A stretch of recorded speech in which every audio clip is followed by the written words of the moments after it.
রংপুর বিভাগের পাম্পগুলোতে হাহাকার।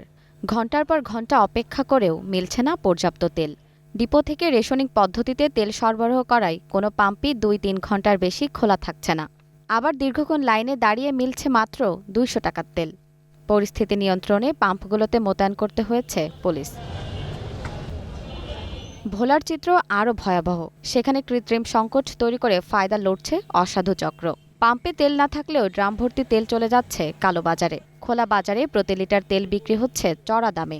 স্থানীয়দের দাবি, প্রশাসনের নিরাপত্তায় শক্তিশালী হচ্ছে এই সিন্ডিকেট।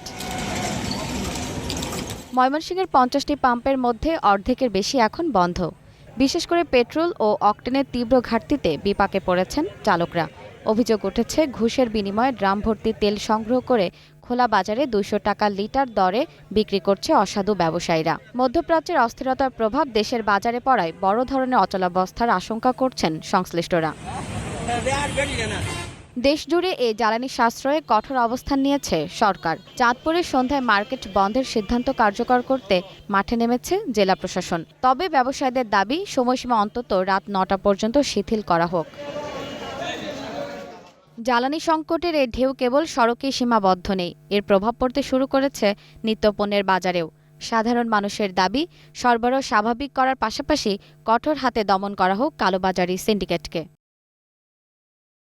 জেরিন জামান, গ্রিন নিউজ ডেস্ক।